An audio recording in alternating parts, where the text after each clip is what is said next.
ಕೆಸರು ಗದ್ದೆಯಂತಾದ ರಸ್ತೆ ದುರಸ್ತಿ ಮಾಡುವಂತೆ ಆಗ್ರಹಿಸಿ ಗ್ರಾಮಸ್ಥರು ರಸ್ತೆಯಲ್ಲಿ ಭತ್ತ ನಾಟಿ ಮಾಡಿ ಆಕ್ರೋಶ ವ್ಯಕ್ತಪಡಿಸಿದ್ದಾರೆ. ದಾವಣಗೆರೆಯ ಹರಿಹರ ತಾಲೂಕಿನ ಭಾನುವಳ್ಳಿ ಗ್ರಾಮದಲ್ಲಿ ಸರ್ಕಾರಿ ಶಾಲೆಗೆ ಹೋಗುವ ಮುಖ್ಯ ರಸ್ತೆ ಕೆಸರು ಗದ್ದೆಯಂತಾಗಿದೆ.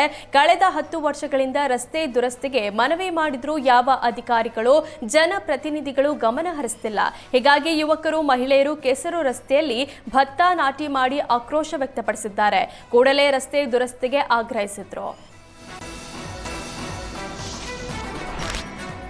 ಶಿವಮೊಗ್ಗದ ಕೋಟೆ ಪೊಲೀಸ್ ಠಾಣೆಯಲ್ಲಿ ಮಾನಸಿಕ ಅಸ್ವಸ್ಥ ಪೊಲೀಸರಿಗೆ ಕಾಟ ಕೊಟ್ಟಿದ್ದಾನೆ. ಶಿವಮೊಗ್ಗದ ಸೂಳೆಬೈಲು ಬಡಾವಣೆಯ ಇಬ್ರಾಹಿಂ ಎಂಬಾತ ಠಾಣೆಯ ಆವರಣದಲ್ಲಿನ ಮರ ಹತ್ತಿ ಕುಳಿತಿದ್ದ. ಮರ ಹತ್ತಿದವನು ಕೆಳಗೆ ಇಳಿಯಲು ನಿರಾಕರಿಸಿದ್ದ. ಅಲ್ಲದೆ ಕೆಳಗೆ ಇಳಿದ್ರೆ ಕೊಲೆ ಮಾಡ್ತಾರೆ ಅಂತ ಗಾಬರಿ ಮೂಡಿಸಿದ್ದಾನೆ. ಎಷ್ಟೇ ಮನೆ ಒಲಿಸಿದ್ರೂ ಇಬ್ರಾಹಿಂ ಕೆಳಗಿಳಿಯಲು ನಿರಾಕರಿಸಿದ್ದ. ಕೊನೆಗೆ ಪೊಲೀಸರೇ ಅಗ್ನಿಶಾಮಕ ದಳಕ್ಕೆ ಕರೆ ಮಾಡಿದ್ದಾರೆ. ಸ್ಥಳಕ್ಕೆ ಆಗಮಿಸಿದ ಅಗ್ನಿಶಾಮಕ ದಳದ ಕಾರ್ಯಾಚರಣೆ ಬಳಿಕ ಮರಕ್ಕೆ ಏಣಿ ಹಾಕಿ ಕೆಳಗೆ ಇಳಿಸಲಾಗಿದೆ.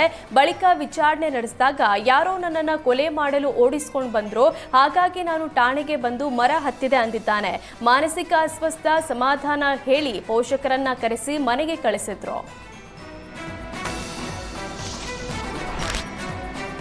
ಕಟಾವಿಗೆ ಬಂದಿದ್ದ ದಾಳಿಂಬೆ ಬೆಳೆಯನ್ನ ಖದೀಮರು ಕದ್ದೊಯ್ದಿರುವ ಘಟನೆ ದಾವಣಗೆರೆಯ ಜಗಳೂರು ತಾಲೂಕಿನ ಹಿರೇಮಲ್ಲನಹೊಳೆಯಲ್ಲಿ ನಡೆದಿದೆ. ಹಿರೇಮಲ್ಲನಹೊಳೆ ಗ್ರಾಮದ ರೈತ ರವಿಕುಮಾರ್ 2 ಎಕರೆ ಜಮೀನಿನಲ್ಲಿ 10 ಲಕ್ಷಕ್ಕೂ ಹೆಚ್ಚು ಬಂಡವಾಳ ಹಾಕಿ ದಾಳಿಂಬೆ ಬೆಳೆದಿದ್ದ. ಉತ್ತಮ ಫಸಲು ಬಿಟ್ಟಿದ್ದ ದಾಳಿಂಬೆ ಬೆಳೆ ಕಟಾವಿಗೆ ಬಂದಿತ್ತು. ಆದರೆ ತಡರಾತ್ರಿ ತೋಟಕ್ಕೆ ನುಗ್ಗಿರುವ ಕಳ್ಳರು ಸುಮಾರು 7 ಟನ್ಗೂ ಹೆಚ್ಚು ದಾಳಿಂಬೆ ಕಳುವು ಮಾಡಿಕೊಂಡು ಹೊತ್ತೊಯ್ದಿದ್ದಾರೆ. 2 ಎಕರೆಯಲ್ಲಿ ಬೆಳೆದಿದ್ದ 750 ದಾಳಿಂಬೆ ಗಿಡಗಳ ಪೈಕಿ 500 ಗಿಡಗಳ ದಾಳಿಂಬೆ ಕಟಾವಿಗೆ ಬಂದಿತ್ತು.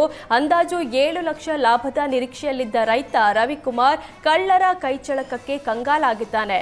ಘಟನೆ ಕುರಿತು ಜಗಳೂರು ಪೊಲೀಸ್ ಠಾಣೆಯಲ್ಲಿ ದೂರು ದಾಖಲಾಗಿದೆ. ಶಾರ್ಟ್ ಸರ್ಕ್ಯೂಟ್ನಿಂದ ಎಲೆಕ್ಟ್ರಾನಿಕ್ ವಸ್ತುಗಳಿದ್ದ ಅಂಗಡಿ ಹೊತ್ತಿ ಉರಿದಿದೆ. ಆರ್ಟಿ ನಗರ ಎಲೆಕ್ಟ್ರಾನಿಕ್ ವಸ್ತುಗಳ ಅಂಗಡಿಗೆ ಮುಂಜಾನೆ 5:30 ಸುಮಾರಿಗೆ ಬೆಂಕಿ ಕಾಣಿಸಿಕೊಂಡಿದೆ. ಸ್ಥಳಕ್ಕೆ ಆಗಮಿಸಿದ ಅಗ್ನಿಶಾಮಕ ಸಿಬ್ಬಂದಿ ಬೆಂಕಿ ನಂದಿಸುವಲ್ಲಿ ಯಶಸ್ವಿಯಾಗಿದ್ದಾರೆ. ಘಟನೆಯಲ್ಲಿ ಯಾವುದೇ ಪ್ರಾಣಾಪಾಯ ಸಂಭವಿಸಿಲ್ಲ. ಆದರೆ ಅಂಗಡಿಯಲ್ಲಿದ್ದ ವಾಷಿಂಗ್ ಮಷಿನ್ ಹಾಗೂ ಫ್ರಿಡ್ಜ್ಗಳು ಬೆಂಕಿಗೆ ಆಹುತಿಯಾಗಿದೆ.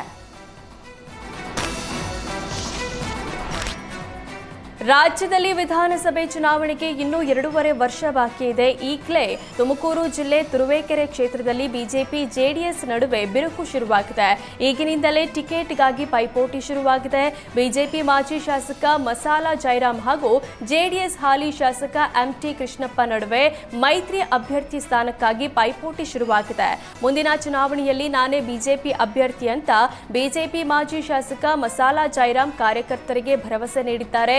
ಸೂರ್ಯ ಚಂದ್ರ ಹುಟ್ಟೋದು ಎಷ್ಟು ಸತ್ಯನೋ ನಾನು ತುರುವೇಕೆರೆ ಕ್ಷೇತ್ರದಲ್ಲಿ ಬಿಜೆಪಿ ಅಭ್ಯರ್ಥಿ ಅನ್ನೋದು ಅಷ್ಟೇ ಸತ್ಯ. ಅದೇನೇ ಬರಲಿ ಬಿಜೆಪಿ ಅಭ್ಯರ್ಥಿಯಾಗಿ ನಾನೇ ಬರ್ತೀನಿ.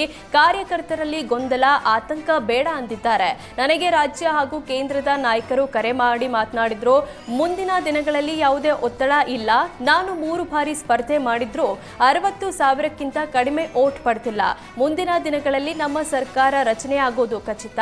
ಹೋರಾಟ ಮಾಡಿ ನಿಮಗೆ ಶಕ್ತಿ ಇದೆ. ಬಿಜೆಪಿಗೆ ನೀವು ಶಕ್ತಿ ತುಂಬಿ ನನ್ನ ಗೆಲ್ಲಿಸಿ ಆಶೀರ್ವಾದ ಮಾಡಬೇಕು ಅಂತ ಕಾರ್ಯಕರ್ತರಲ್ಲಿ ಮನವಿ ಮಾಡಿದ್ದಾರೆ.